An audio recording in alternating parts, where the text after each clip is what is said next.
चलिए जानते हैं दिन भर की लेटेस्ट 30 टॉप खबरों के बारे में बस कुछ ही मिनटों में। लेकिन दोस्तों वीडियो के आगे बढ़ने से पहले अगर आप लोगों ने हमारे चैनल को अब तक सब्सक्राइब नहीं किया तो सब्सक्राइब करके नीचे का बेल आइकन को जरूर प्रेस कीजिए।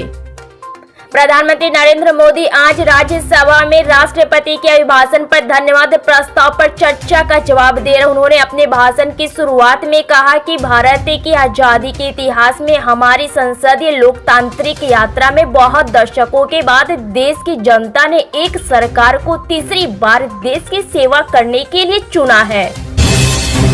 उत्तर प्रदेश के हाथरस जनपद में सत्संग के दौरान भगदड़ में बड़ी संख्या में लोगों की मौत हो गई है। बुधवार को सुबह तक इस हादसे में 121 लोगों की मौत की आधिकारिक पुष्टि की गई है। कहा जा रहा है कि मरने वाले की संख्या भी बढ़ सकती है।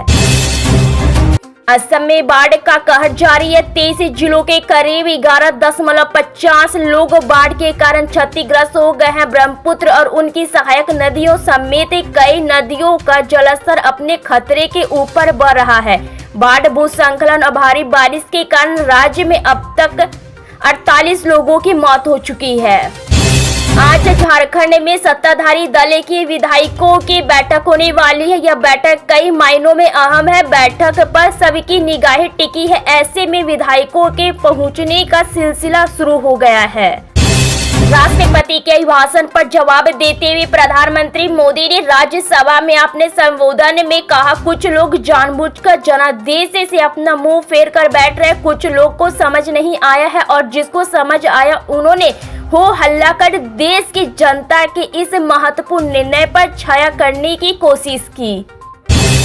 मध्य प्रदेश के पूर्व मुख्यमंत्री कमलनाथ ने अपने गढ़ छिंदवाड़ा में अमरवाड़ा विधानसभा सीट पर हो रहे उपचुनाव की कमान संभाल ली है।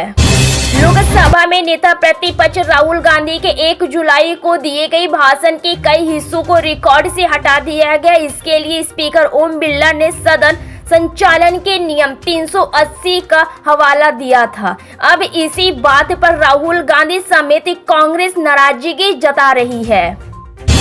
बिहार के उप मुख्यमंत्री सम्राट चौधरी ने अयोध्या में सुबह अपनी पगड़ी उतार दी और सिर मुड़वाने के बाद सरयू नदी में स्नान किया। चौधरी का मानना है कि नीतीश के इंडिया छोड़कर वापस राजग में आने से उनका संकल्प पूरा हो गया है। चौधरी ने बातचीत में कहा, हमारी प्रतिबद्धता नीतीश कुमार को मुख्यमंत्री पद से हटाने की थी।